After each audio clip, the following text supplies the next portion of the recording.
Bring all. Let's see what's happening. I need to check something out really quickly as usual. The sound, the voice. It's a little annoying to check every single time, but we have to do it. I'm sorry, guys. Because otherwise,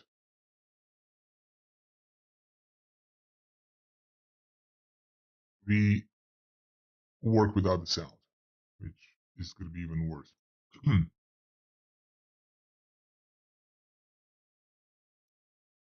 Okay, live,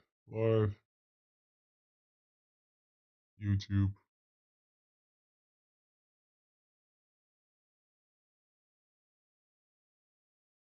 Beautiful. I think YouTube changed the design. That's interesting. Maybe not.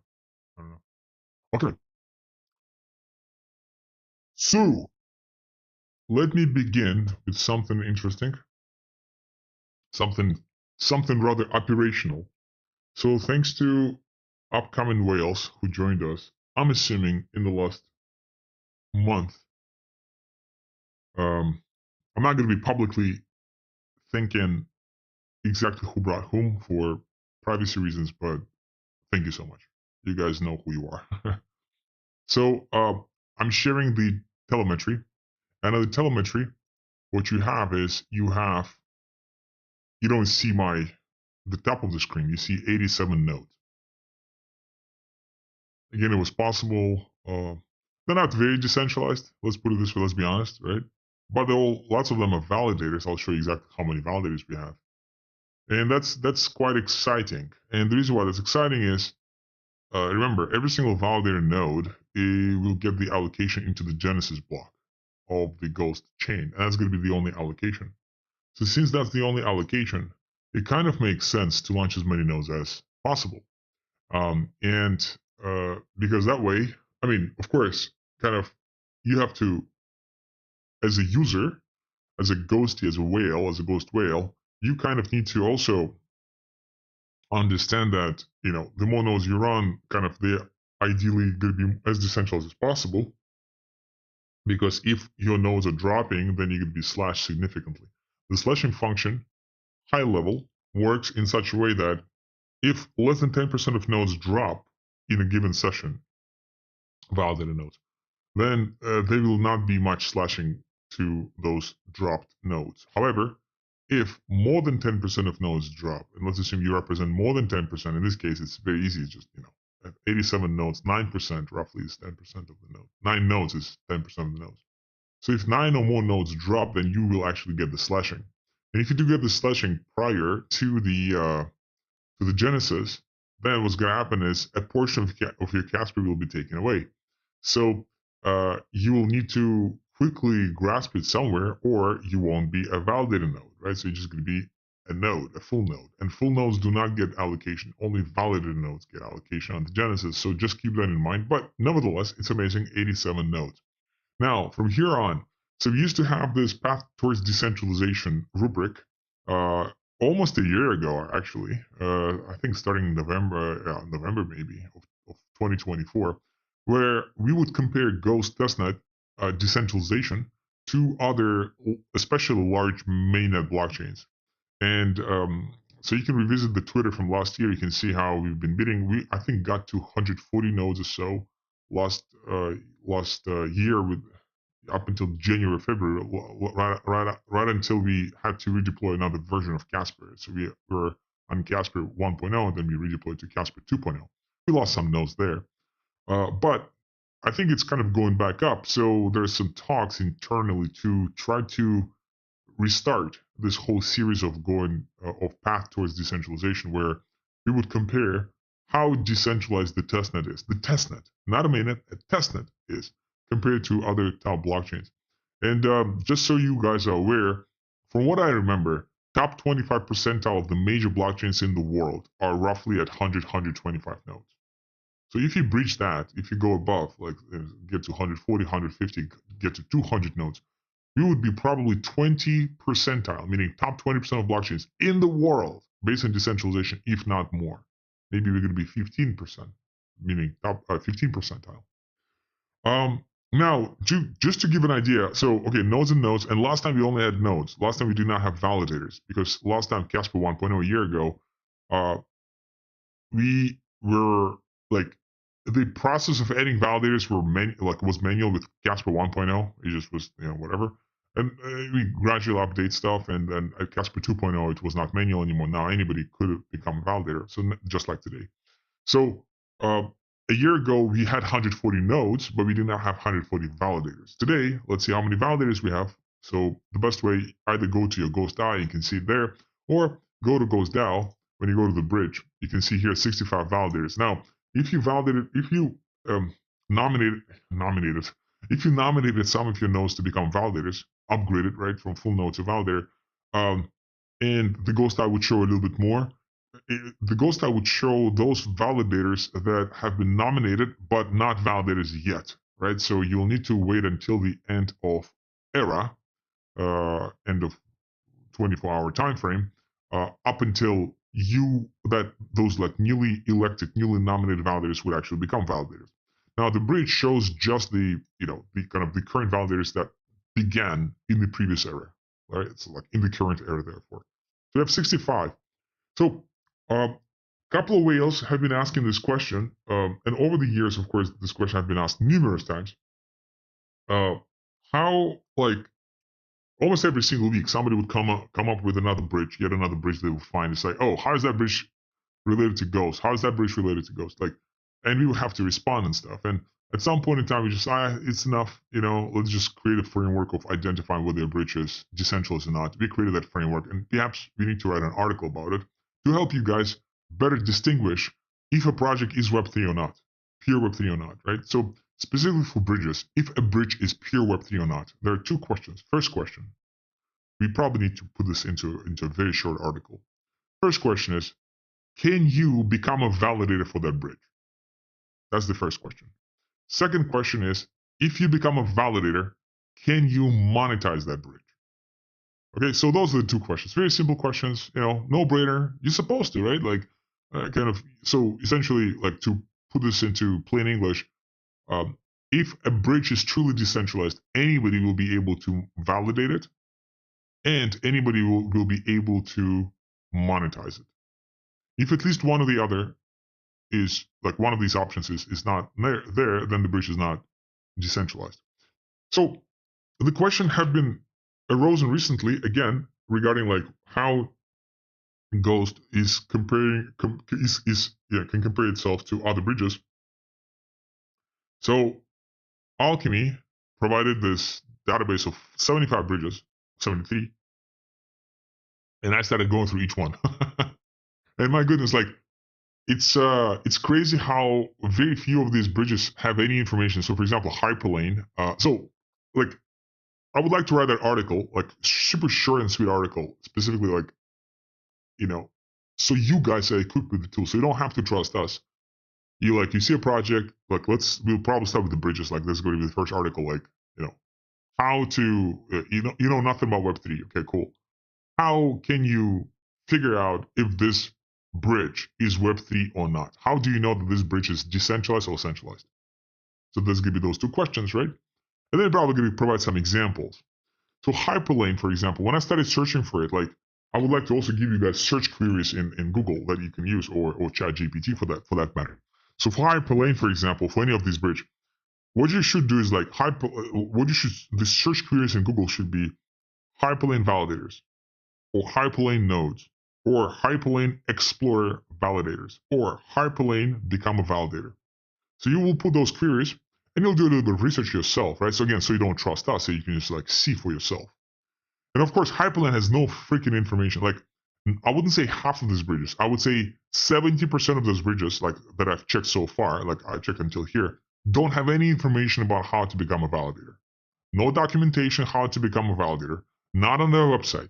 Not even a fucking Medium article. Nothing. How to become a validator. So if those bridges are truly decentralized, I should be able to learn how to become a validator.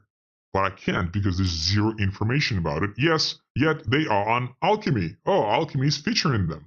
And Alchemy was kind of pushing this whole Web3 agenda, and they're featuring all these Web 2.5 bullshit nonsense.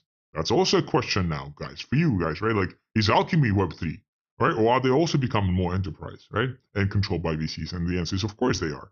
So for Hyperlane in particular, for example, I found this like Medium article. That's like, guys, like literally, like some people complain, oh, Ghost guides are difficult. Well, at least we have guides. Like at least we have it, and like you should also check out how much money these guys raised, and you'll see it's not 1 or 2 million. It's like multi-million stacks. 10 million, 20, 30, 50. Typical laser, I think, raised $200 million. So like they can definitely hire a whole team of technical writers and write whatever. They just don't have anything to write. Okay, so that's kind of the subject. Is not that they may be inefficient in the management of the funds. It's more like they have nothing to write because there's purely centralized Excel spreadsheet entities. So for Hyperlane, so this article again is like not written by somebody else, like not by the official. Like that's the only freaking thing I was able to find. Maybe you'll find better luck, right? Like, but I wasn't able to. So November 18, 2024, pretty recent at least, right? Okay, so I can even translate this article in French. Okay, it's like that's gonna help me. So this dude, he's a private person. It seems like some local influencer, local celebrity on YouTube, whatever. And you like talking about how this is cool, how this is so amazing, blah blah blah. It's so amazing. So you can buy like buy a server to run a node. Okay, amazing, whatever. So it's so easy, so cool. He's fully in love with this. Like he's the guy. He's the community that any Web3 project needs, because you look at this comprehensive guide. By the way, look at this guide. Like, is that easier than our guide? I don't know. Like maybe, but same thing. Like just look at this. Like meaning, if you want to run a node, you got to run a node. Now, the only thing I don't like here is Docker. Oh, so you can only install a Docker, meaning that you're probably not going to see the actual code base inside of the Docker. So you just could install some piece of software on your machine. That software could have viruses, could have dependencies that will lead you to viruses, could have dependencies that would lead to extracting all of your fucking crypto from your wallets. But no, trust the Docker. So Docker is essentially like is a .exe. Right, like you install remember those old games where we had to install .exe file, right? So that's the Docker. What's inside of it? Nobody fucking knows.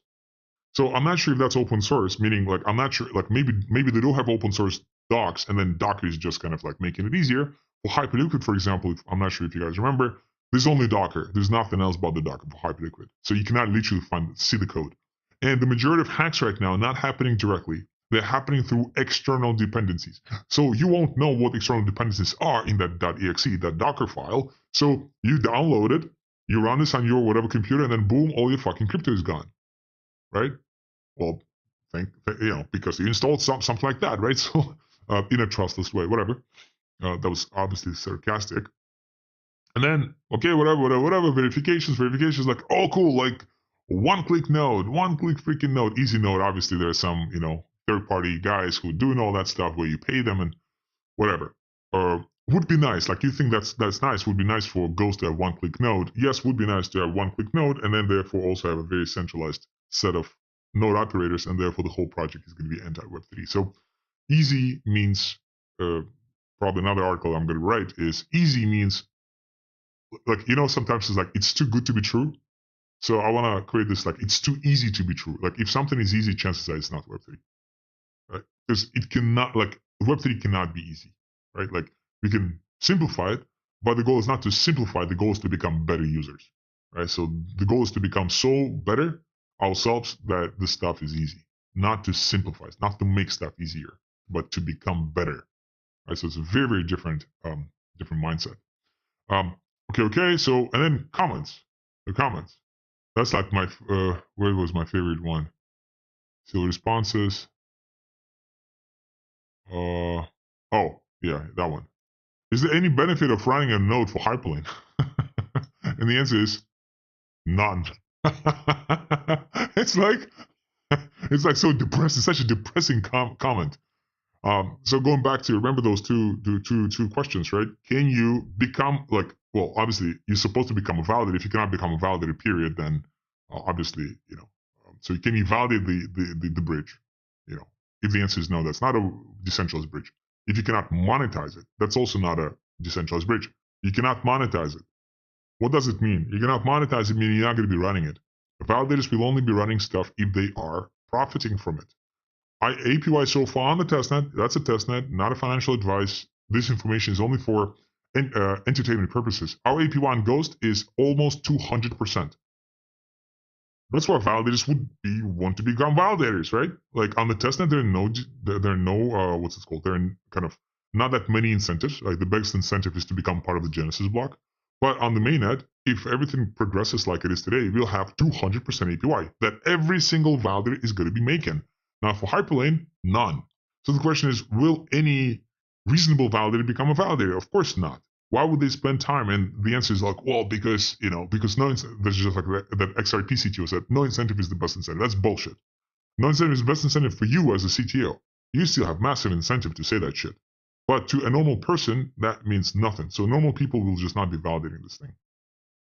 Lunching, good morning. All right, so that's these guys. Okay, now, so I couldn't find anything on this. I couldn't find anything on that. Couldn't find anything on that. Layer 0 is notably closed source, and I was not able to find how many validators they have. Oh, no, I was able to find how many validators they have in an Excel spreadsheet. 1 second. They are so decentralized that they have 35 validators. Now, we have, on a fucking testnet, 65. Thank goodness to the new whales that came recently, but even without them, we had, what, like 30, 40? And again, that's a testnet. We are testing shit. This is mainnet. Where is it? This is, this is mainnet with $200 million plus funding, 35 validators. Now, you won't be able to find that information online as well. It's a Medium article that Lazier published saying that they have 34 entities validating. It's crazy. Nothing on Stargate, nothing connects. Like, now I think I found something on Stargate, whatever. So let me see. Oh, okay. Probably. Oh, yeah. Also, like very few, like not a lot of info. Synapse, nothing. Match, nothing. So I'm like, let me just revisit Exela, because Exela there's information, Wormhole there's information. So Wormhole is 19 validators, 1919. And the most decentralized one, and Exela says that they're kicking ass because they're the most decentralized one, they have 75 validators. So they actually do. Now, what's the limit for the number of validators in Exceler? Well, 75. That's it. That's the maximum they can have. They could not have more. 75 validators. So at least they have that information. And so far, they do position themselves to be the most decentralized bridge. That they are probably the most decentralized bridge today on the mainnet, potentially. But again, limited to 75. Now, of course, who are these validators? Well, Coinbase. Oh, interesting to see that, those guys. Ledger. Oh, interesting to see the Ledger, the cold wallet, right? These guys like Figment or 5mint, whatever. These guys all professional node operators. Citadel, if that's the Citadel that I'm thinking, the hedge fund, then it is what it is, right? I think one of these, I think Exela was hacked with Alchemy, right? So obviously, So you can see all these enterprises. Now, this guy, is he like a private entity, or like you guys, like us, or it's all enterprises? So you can see through this search, and again, that's the article that needs to be written to help you guys become better identifiers of bullshit, like to turn you guys into bullshit callers. Like who is like excellent? We had decided, okay, cool. Who are these validators? Let's check them out. The most important part though is this: who controls the stake? So I'm not familiar with the protocol as far as the consensus, but I think that 2/3 can vote, and then the transaction will go through. What it means is if 1/3 of the voting power decides to vote against, the bridge will be just stopped. So let's see, out of those 75, how many of these nodes need to vote against in order to like for the whole bridge to stop? Well, 9. Why? Because the cumulative share is 34.57%. That's 1/3. So if none of these guys decide, you know what, we're gonna screw the whole fucking bridge, they will, and they will be able to do it. If I'm right regarding the 2/3 plus 1, 2/3 and plus 1 consensus mechanism. So that's what we have. That's the most decentralized so far. And again, we have 65. Now, Exceler raised shit ton of money, like insane. Not 200 million, but something of that caliber, 100 million plus, I'm thinking. So we could check this out as well. You guys could check this out as well. But what I would like to restart, maybe not the path to decentralization, but path to become the most decentralized bridge. So you guys have some type of idea. And at 65, we are just 10 validator nodes short of beating the most decentralized bridge to date. Everybody else is either no information or less decentralized. So wormhole is 19. Again, this guy's no info, like literally no info. You get to search like Stargate, become a validator, Stargate, like how many like validators set, like a list of validators. You're not going to be able to find anything. Well, I was not able to find anything. So if you are able to find something, please let me know so I could add this into my database. So that's what we have. So that's one thing that I would like to cover soon. And kudos for all of us on reaching the 65. Let's get to 75 and kick Axelar's ass. If you're going to be 76, we're going to be officially the most decentralized bridge on a fucking testnet. Testnet. And again, if Coinbase is considered to be a good validator candidate, like you trust Coinbase to validate your transactions, maybe you are crazy. Meaning, if you trust Coinbase to validate your bridge transactions, just go to a SEX. Why do you even need Axelar? But that's a different conversation. Okay. I covered that. Let me cover this article now. So we have a vote in Wales. It's Proposal 8. And Proposal 8 is around changes the backend of DAO, of ghostDAO. So currently the ghostDAO is being backed by stablecoins. So I would like to give an unbiased view, hopefully unbiased. I did make my view, so I would like to reveal my opinion. My opinion is, of course, that the ghostDAO shall be backed by native coins. And the reason why it was not backed by native coins to date, there have been two major reasons, and both of those major reasons have been addressed successfully, I think, in my head, which kind of, in my opinion, again, kind of very transparent opinion, is stable coins in this case are just derivatives of native coins. So therefore, let's just go for the native coins, right? I'm talking about decentralized stablecoins. Centralized stablecoins, that's a different situation. But I would like to kind of create pros and cons and make everybody who is a whale, please vote. Our goal is to kind of make sure that you are voting with consciousness. If you're not sure about something, if you don't have a strong opinion, you need to develop that opinion. So another article that I think we need to write is, what is our ideal ghostie? Like as a person, like what qualities a ghostie must have in order to be considered as an ideal ghostie. And I have just some ideas. I don't have this article yet, but first of all, questions everything, right? So questions, like everything needs to be questioned. Like does not blindly trust anything that is being said. Always research. Second is pretty much dislikes the government's intrusion into the privacy matters. So I like how somebody said, like, if I did not do anything wrong, the government can go F themselves. It was said more politically correct, but that's the gist. Now, the other thing is to realize that it takes a dragon to kill a dragon. If we want to really change things, if we are here just to become another technical project, another crypto project on CoinMarketCap that rock pulls everybody, okay, that's a different story. That's clearly not the direction. Far from the direction. If we want to be a change, we must become a change, right? So, like, kind of a little bit forward here. So this was the pinned post of this dude Nikolai, right, the co-founder of DAI.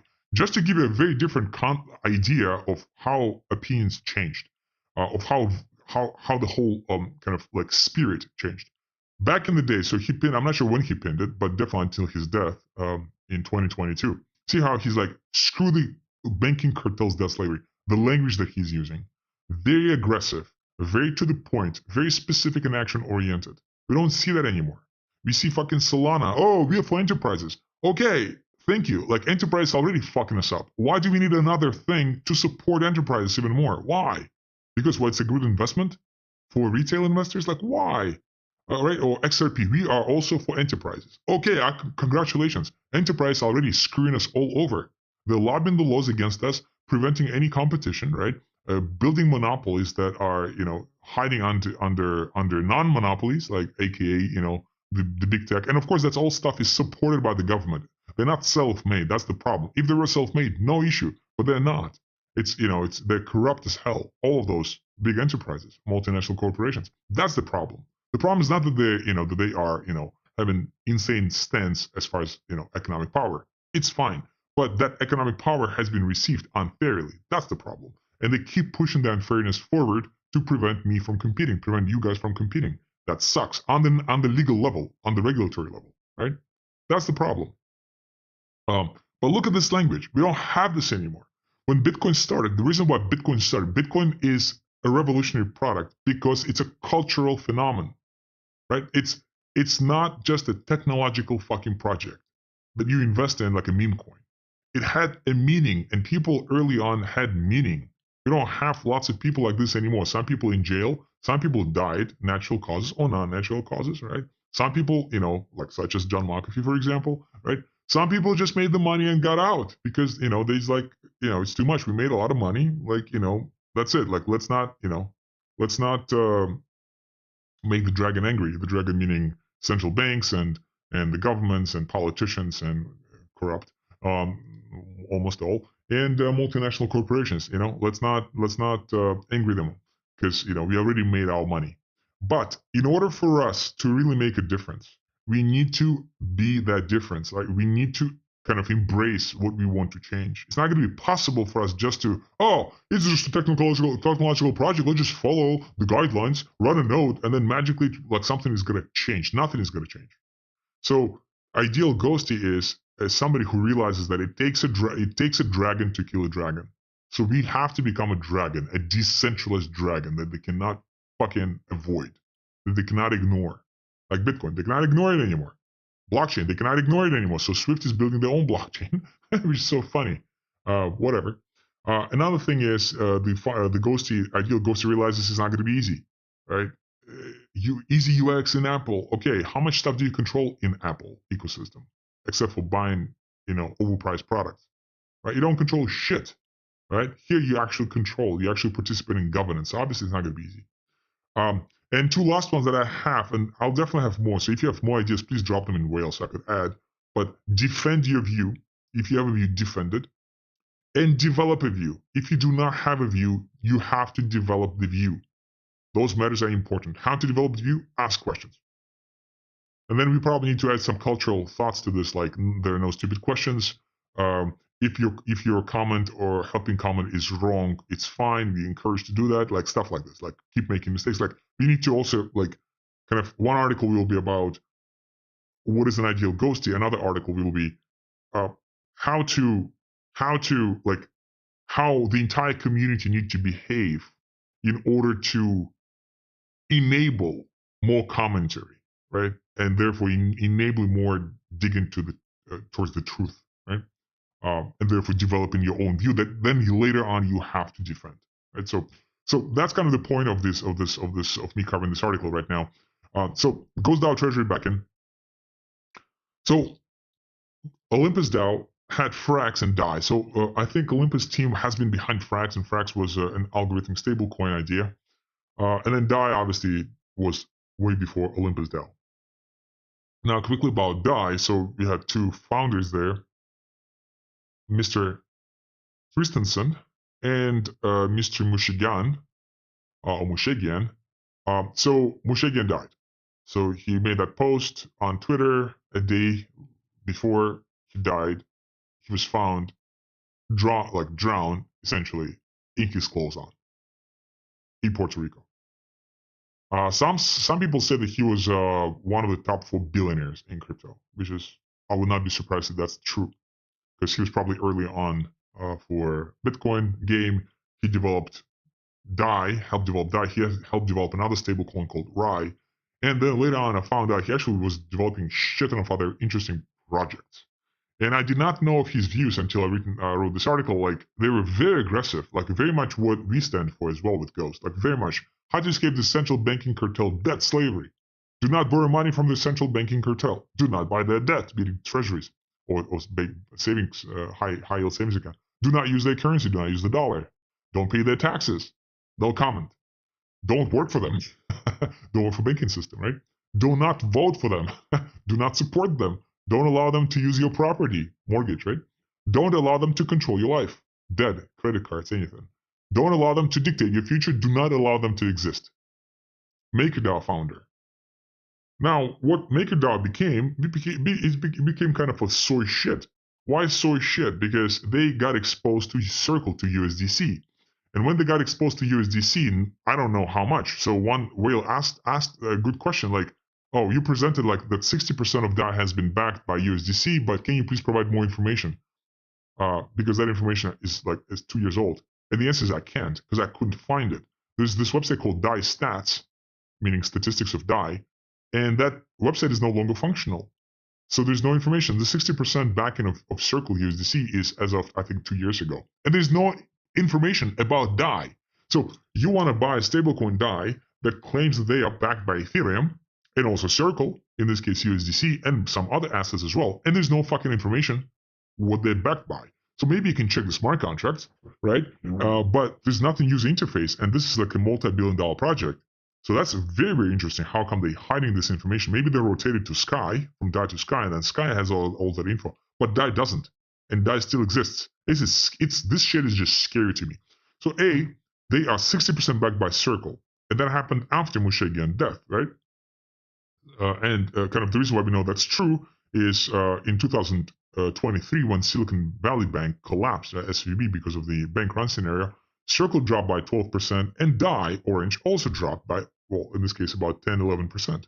So that was a clear peg, and then they got back to normal once Circle was saved because SVB was saved, right? For Circle and some other companies as well. Obviously, it was a political move, by the way. So just talking about going back to HAD, we actually had capitalism. SVB Bank had to fucking collapse. That's it, period. End of story. Circle would have to be depegged, and we would not have a multi-billion-dollar Circle today. Circle would have to fucking die.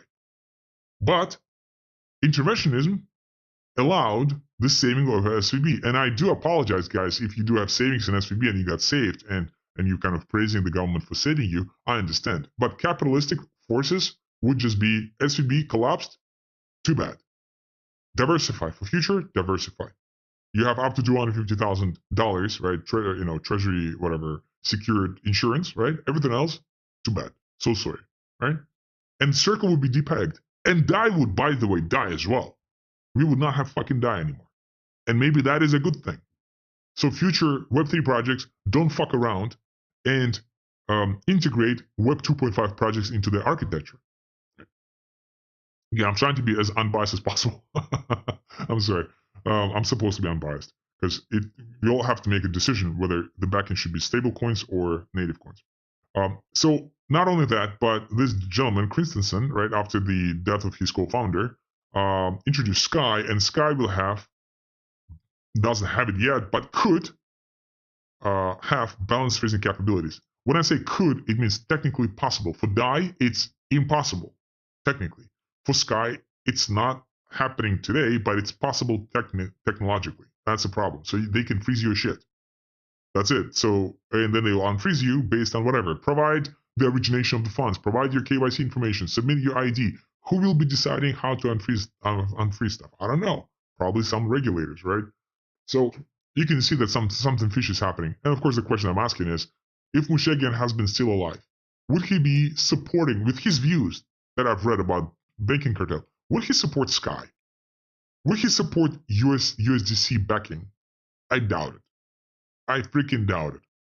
Now the question is, okay, cool. So if DAI is such a piece of shit, hypothetically, how come we using it? How come we thought to use it? Like, what was the kind of, because kind of the team knew that DAI is bad. So how come we relied on DAI? Like, why DAI was even in consideration? Well, the reason why it was in consideration is because we were always deciding the best of the worst. It was always between the best of the worst. Like, most decisions in life are not the best of the best. Most decisions are like, decision A is bad, decision B is even worse, decision C is worse than decision B. So let's go with A, not because A is a great decision. A is just better than everything else, right? So it's still, A is a bad decision, but just better than other decisions. That's unfortunately the tragedy of life, right? And you guys all completely understand me. So from this perspective, the two biggest factors preventing me personally is because the team was really pushing towards native coins. So let me not blame the team. Let me blame myself. I was persuading the team to please stay with a stable coin for two reasons. First of all, variable price floor. So if we are sticking to stablecoins, the price floor is going to be $1. If you stick it to the variable price floor through native coins, then the price floor could oscillate. So let's assume we kind of the example here is like today Ethereum Classic is $20, right? So we'll put this hard coded coefficient, and if ETC stays at $20, the price floor is $1. But if ETC itself, in dollar terms, drops down to $10, the price floor is going to drop to 50 cents. So our minimum price floor is going to be oscillating directly with the market. No longer it's fixed. It's fixed in terms of ETC, so it's fixed in terms of native coins, but it's variable in terms of dollar terms.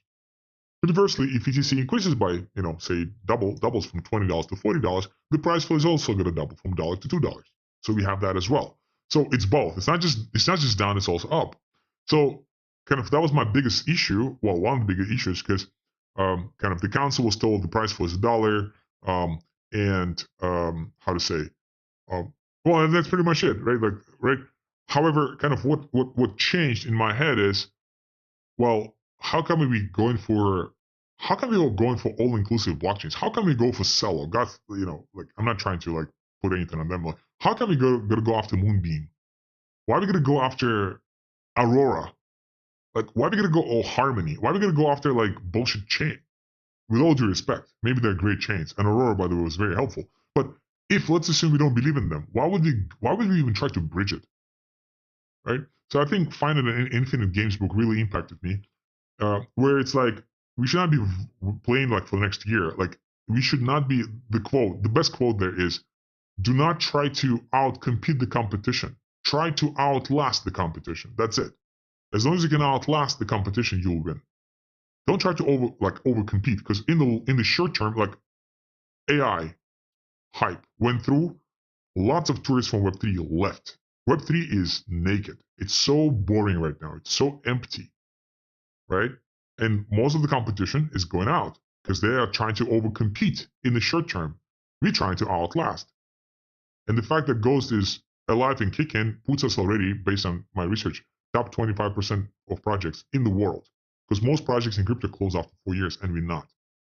I think 75% of projects close. I have that specific stats after 4 years, and we did not only we do not close, we just moving forward. So we like, I understand that Circle is top and Tether is top today, right? And Chainlink is top, all Web 2.5s, but we are there as well, and we are Web 3, which is quite insane. So that was my realization. I'm like, oh, so we don't have to go for Celo, we don't have to go for Harmony. Let's go for fundamentally solid chains. Because if you're going to be there, like, I don't think Celo will be there in the next 10 years, if you ask me. I don't think Harmony is going to be there in the next 10 years. Do you? Well, and if you don't believe in it, why would we deploy on it? Why would we bridge it? But because we have to be all-inclusive. No, we have to be pure Web3 all-inclusive.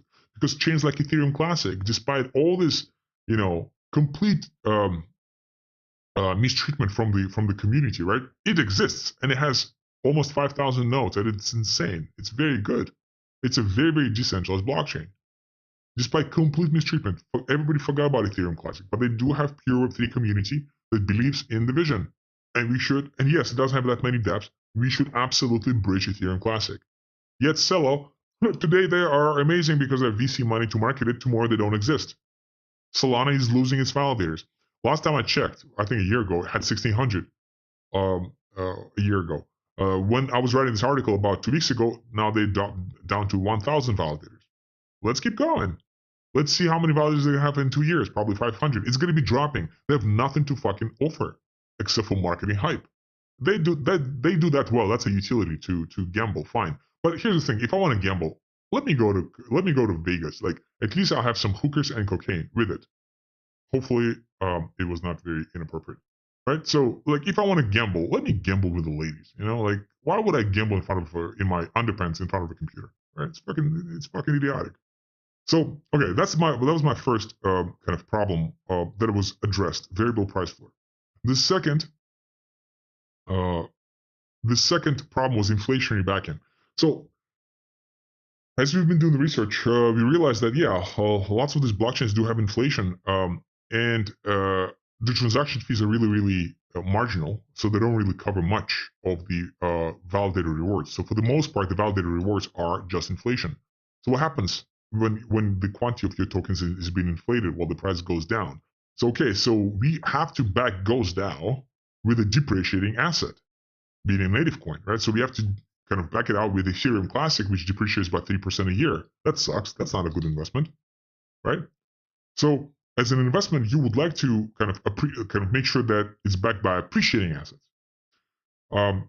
So of course, the assumption here is that the crypto market stays the same, stagnant, sideways, but the quantity of tokens increases, thus the price goes down. Therefore, since we're not going to be restaking these tokens, we're going to be losing purchasing power of our treasury. So that was my second consideration. Until I realized, because the problem with stable coins is the name. They call themselves stable, and we think that they are stable, but they're not stable. It's a name. It's like dating now can be, in most cases, especially in big cities, could just be replaced by one night stands. But one night stands is not the same thing as dating.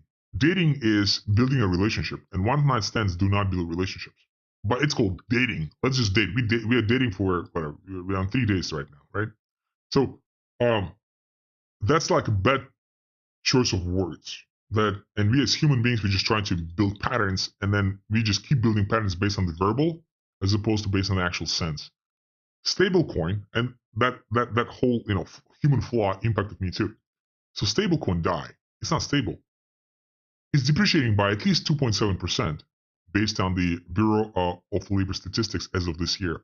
And the money supply increased by 7% a year. So arguably, DAI is depreciating 7% every year, depending on how you measure it, depending on are you a Keynesian or are you an Austrian, it's either 3% or 7%, maybe 10% if you are Austrian.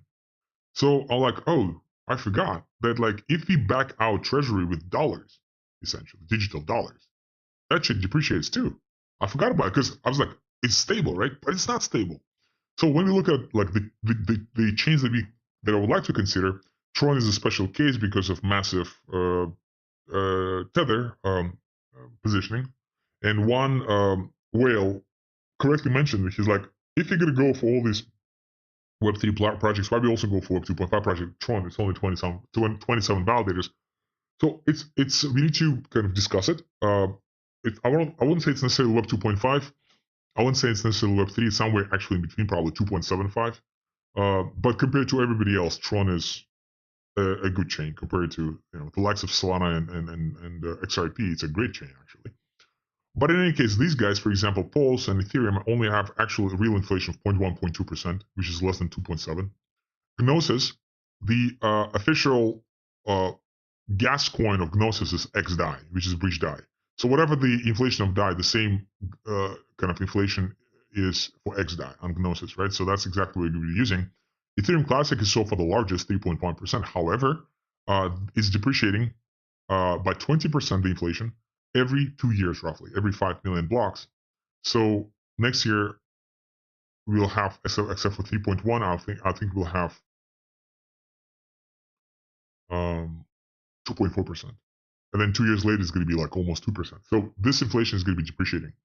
So that's what we have. However, let's not forget that if we select fundamentally sound chains, what's going to happen is they're supposed to grow. If they do offer increasing value to the customer, to the user, then that should hopefully or not reflect in the price as well. And if it's reflecting the price, even despite this inflation, the appreciation shall cover the inflation. Another tool that we're going to be building that Olympus DAO did not have. I need to provide mathematical formulas to the team for them to implement it. Is we are going to cover the Ethereum Classic, like in the case of Ethereum Classic, the ETC portion of the treasury. We could always convert that into LP tokens. So essentially what's going to happen is half of the ETC treasury gets converted to eGhost. Then that eGhost plus the second half of ETC gets put into a DEX, into the LP pair, and now that LP pair earns DEX fees, additional DEX fees. So therefore, maybe we should not have naked ETC in the treasury. Maybe every single kind of ETC component has to be common with eGhost as well. That way it's LP. That way it earns DEX fees. That way, even if you're losing 3.1% inflation, we are trying to counteract that inflation through LP earning, right? So that's kind of the mechanism as well too. So once I realized those two factors could be solved, I'm like, oh, interesting. Then we probably don't need a stablecoin anymore. So that's why, kind of going back to the original question, why didn't we think about using native coin as opposed to stablecoin before? Because of those two reasons. Those two reasons both got addressed. So that's why it's easier for us now to potentially go forward with the native coin. But again, it will depend on the governance. So please vote. Please vote in Wales. So let's go through kind of some aspects of it. So stablecoin multi-chain adoption so far it's like that. So those are the chains. We have DAI and Frax. Those are the only two stablecoins that we could possibly consider for being decentralized. Tether and Circle, I will personally vote against it. I don't want my destiny to depend on somebody on the Tether team or somebody on the Circle team, because they can freeze the whole treasury, and then you don't have any backing. So they just stole your egos, and then you have to prove to them that, oh no, please unfreeze it, and good luck. So in any case, so we can see that Ethereum sure has 4.5 billion mostly DAI as far as the market cap. Polygon, Gnosis, and BSC, also have something. Now the reason why Polygon is Polygon, fine, it's also a pretty large chain. The reason why Gnosis has a pretty large allocation of DAI is because XDAI is the natural token. Well, actually gas coin, right? So that's why they have it. All right, but then when we look at the native coin versus stablecoin comparison, check this out. So this is proportional. So Ethereum is the largest one. It's like 500 trillion, and they have the largest stake in DAI. But compared to the native coin, it's very tiny. So the only two chains with like more or less moderate adoption of stablecoins compared to native coins is Gnosis and Polygon. That's it. Everybody else is 5%. So stablecoins roughly 5% compared to native coins, and that's what we have. So one whale yesterday wrote an interesting article, interesting point. He said, "Wait a second. If stablecoins are kind of so kind of only 5% so unusable, how come all the bridges are only using stablecoins?" And that's why that kind of question also inspired me to go look into these bridges. Like, think is this: if the validators on XLR are Coinbase, I just simply cannot imagine that retail investors, retail traders actually trade through that bridge. I just cannot imagine that to happen. So what I think is happening, enterprise players, including hedge funds and central banks, whatever, are just trading through this, through this XLR and through all the other bridges. And of course, they're trading stablecoins because they can always mint it. So the fact that all the bridges are trading stablecoins is completely not an indication of the actual demand from the community. So Scorpion is asking, would LP conversion be automatic or something that would have to be done manually? So with Olympus DAO, that conversion would have to be done manually, but the team is insisting. Like I gave an idea to maybe do that, and the team is like literally insisting to do it. And I told the team maybe you should not do it, and they're like, no, let's do it. So they're insisting. So as long as the governance of ghostDAO decides to do it, then the team is working on the automated way to do such conversion. So once the vote is in, then the conversion will be automated. That's a good question. So they're insisting they like this idea as well. All right. So that's kind of the idea here is that since stablecoins are just 5% of the liquidity and native coins are 95% of the liquidity, chances are most users are actually holding native coins. All these bridges, like, here's the thing. If we know that 99% of all the sex volume is fake, how much of that volume do you think is fake on the bridges? Probably a lot as well, right? Because it's probably the same guys trading it and kind of pumping the volume. So it's a good opportunity for us to enter and become the source of real organic volume as well. So kind of the fact that everybody's trading stablecoins is completely not an indication that everybody's actually trading stablecoins. And the best question for that is, the best litmus test is, how many of you guys, don't answer the question, but how many of you guys hold stablecoins versus native coins in your portfolio? And for how long? How many of you hold Tether versus holding Bitcoin? You could say, well, I'm holding Tether. Okay. How much Tether do you hold proportional to Bitcoin? And how much Tether do you hold? For how long do you hold Tether compared to how long do you hold Bitcoin? Meaning Bitcoin you're probably holding for, like, I don't know, 10 years, and Tether you're probably holding for like 2 weeks. But I'm still holding Tether. Congratulations. But you don't really, you know what I mean? Like, it's stablecoins are, centralized stablecoins are the product of the devil. It's an extension of the central banks. So if you want to build Web3 project, maybe we should say fuck the dollar, with all due respect. Just personal view. I'm trying to be unbiased. I'm sorry, like it's really clearly I'm tending towards native coins. I do apologize. This call is supposed to be unbiased, so please make your own decision. I do apologize for because clearly my language is very pro native coins and anti stable coins. All right, so I do actually apologize for this. So here, native coins versus stable coins, and here we have a pretty descriptive reasons for native coins or stable coins. So availability. So clearly, native coins way more available than native coins, than stable coins. So we don't have stable coins on Tron, for example, decentralized. We just don't have it. So I was under the impression that USDT was a decentralized stable. I was thinking that it's like DAI, but it actually is not. So it's way more centralized than I thought. So Tether has, Tron has Tether, Circle, and USDT. And if we're gonna go anti-centralized stable coins, then Tron will be out of the question. Period. We're not gonna be able to deploy on Tron. If you're gonna go with TRX as a backer, Tron is an option.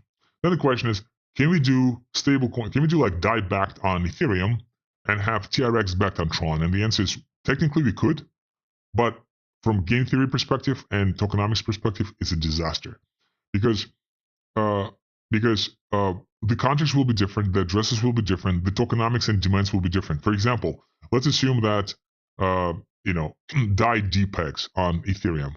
And that's going to be unfair to Ethereum holders because what Tron holders would do, they would take advantage of that arbitrage opportunity, right? So kind of the idea is that if you enter in Tron, you really goes down Tron. You really believe in Tron, right? That's why, because it's backed by TRX. Otherwise, you would not want to enter there at all, period. Same thing. If you believe in Ethereum, goes down Ethereum, then that means that you believe in ETH, right? So you believe that it's going to grow. And you're absolutely okay with the volatility. Or else do not enter. Right, so it's going to be just a more kind of more fair type of entry points and way more available on every single chain. So I just mentioned the volatility. So volatility is clearly a problem for native coins, but lots of us do not realize that it's also a massive problem with stable coins. Because again, the stable is like this word like, oh, stable coins are stable. No, they're not. A, they get depreciating by 3 to 7% every single year. B, they get depegged all the time. C, with all the freezing and shit, like, let's assume Tether. Like Tether has zero volatility. It's very stable. Okay, cool. You have $100,000, put that into ghostDAO, and they froze your shit. So what's your volatility? Your volatility is 100%. You just lost 100% of your money because it's frozen now. But the Tether itself is fixed. It's stable. Okay, congratulations. It's stable for the general market, and you're not part of the general market because you have to KYC yourself. Right, so if you're gonna cut through all this bullshit, like as far as like and understand that Tether and Circle could actually be frozen, the volatility is not 0%. I'm sorry, it's really not. First of all, it's not like already. It's typically between 99 cents and $1.01. So it's already like 1 or 2% or 1% volatility. That's already something. But the fact that they can freeze your stuff, it's even worse. And when it got depegged, the volatility was 13% on that day. Actually 6% maybe, right? Whatever. But you got the point. So it was a 13% move and maybe 6%, 6.5% volatility. All right. Price manipulation. So that is more subject to native coins, but also not really. So native coins can really be, and I think this is my favorite point. Native coins can really be manipulated on sexes. Why? It's a big luxury that Ghost has a DEX, has a bridge. So we're going to cover part of the Web3 that a pure Web3 project ideally needs to have a completely closed ecosystem. Bitcoin, for example, does not have a closed ecosystem anymore. It used to, not anymore. Why? If I want to buy or sell Bitcoin, I have to go to external forces of sex. And the sexes would kind of, the sex cartel would kind of fight against me, battle me to mess me up with the price discovery mechanisms, right? Because I don't control anything. Back in the day, we would just do atomic swaps, or we would just do, trade in a bar. I would, get some, I would come with a laptop, get you some Bitcoin, you would give me the cash, and boom, be done, right? I can report to taxes, no problem, but I would be able to do it. Now, if you do that, you got to go to jail because you are running an unlicensed crypto exchange, and you got to go to jail for that. So, so now Bitcoin is an open system. Ghost is a closed system because we have bridges, so we don't have to have DEXs. SEXs for price discovery. We can do this through DEXs on multiple chains and then connect through bridges. So in today's realities, the only way how a Web3 project could possibly be a closed project, it's either like completely limited to one chain, which is pure Web3 itself, or it has a native bridge solution. Now, ETC, for example, does not have a native bridge solution. Would be nice for us to build it for them. So once we build it for them, what's going to happen is, I hope, there's going to be a decoupling for price discovery away from SEXs and towards DEXs.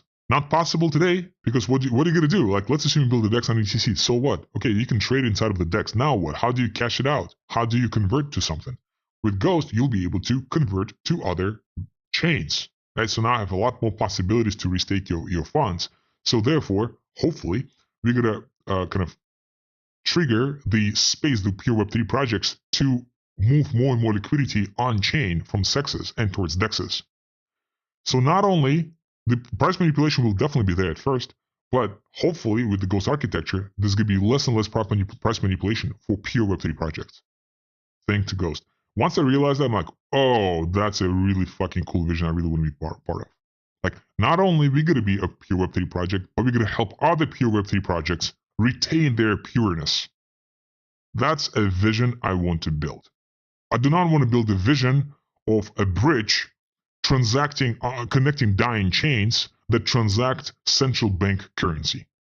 That's not the vision I'm going to die for. Let me paraphrase. If I don't believe in Celo, and that's why I don't want to take Celo coin, and I'm only comfortable taking DAI, and I don't like Aurora because I don't believe in Aurora, and I only trust DAI. What it means is I don't trust Celo because it's a dying chain. I don't trust Aurora because it's a dying chain. I, for some reason, want to bridge those two dying chains, but I don't trust them at all. So let me take a USD dollar in digital form called DAI or whatever the hell and bridge it. Why would I do that? Right? Like, makes sense? Like, why would I connect two dying chains and synthetically, like, tell everybody, oh, but we traded in a digital dollar? Like, what kind of future is that? That's not the future I want to build. And by the way, I don't think any of you guys, once you realize that that's the future, if you're going to go all inclusive with DAI backing, I don't think you guys want to die for that future either. What I would like to die for is, how about we create a dragon that these fuckers cannot close down? And ETC community, Pulse community, Ethereum community, Gnosis community will be so happy. They'll be just helping us build that future because they want to have the same future as well. How about we just unite? You know, all pure Web3, all Web3 purists will unite together against the dragon, aka the central bank or whatever, like, have different names. Enterprises. It's all the same people, just under different names. Censorship. So clearly, stablecoins, some, like say DAI, getting more and more censorship. Frax does not have that censorship so far, but they do have upgradable smart contracts. So therefore, it's also possible for them. So clearly, we just don't have any censor resistant stablecoin at this moment. And unfortunately, kind of native coins do not have that, censorship. Like, nobody can freeze native coins except for validators. So if set of validators decides to freeze your shit, like on XRP, okay, yes, you're frozen. So then we have to go for the chain that has a decentralized set of validators. That way you're protected. So it kind of forces us, if you're going to go with a native coin, to just pick fundamentally sound chains. Fees. We save on fees. Contingent upon most users hold the native coin ETC, we save 0.6% on every single bridging transaction for the user, which I think is insane. Now, the thing is this: the 0.6% never went to the validator. 0.6% always would go to the DEX, that not to the ghostDAO DEX. It would go just to the DEX. So we will never collect that 0.6%. So the 0.6%, meaning like by cutting that 0.6% from the user, we lose nothing from revenue and user gets everything, right? Contingent upon majority of users hold ETC, and based on statistics, 95% of users are supposed to be holding ETC, and only 5% of users are supposed to hold DAI. So stuff like that. And then the stablecoin backing tokenomics. So these are the current formulas. RFE is equal to 2 root K, and the markdown is just root of P ghost, price of E ghost.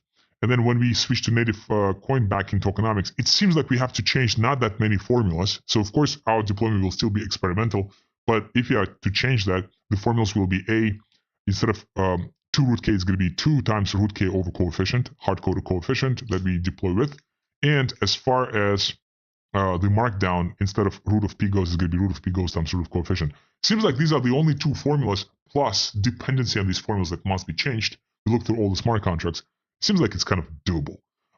So if that's a vote, and finally, right, like like a super kind of silly description. I'm okay with having American burgers, like I love them, right? But I also would like to have Italian pizza sometimes, and Turkish doner as well. Like I would like to have not just DAI. How about I have more than just DAI, right? And kind of dollar USD as a digital dollar is kind of forcing us to just have DAI as a backer. So how about I have more than just that? So essentially, I don't want to live in the world where there's only American burger. I love it. But I also would like to have pizza. I also would like to have doner. I also would like to have steaks, right? Like burger is not the only thing on this planet. So that's kind of the general direction. Let's pause here. I was not able to cover much on Vita, unfortunately, but it's fine. So we have until, one second, let me check. We have until Tuesday, October 7th to make a vote. So please cast your votes in Wales, those of you who are in Wales. If you do not have a strong opinion, ask questions to receive that opinion. Disagree, right? Let's make this, like, let's all become better, okay? Thank you so much for your attention. I'll see you guys next week. Have a good one. Bye-bye.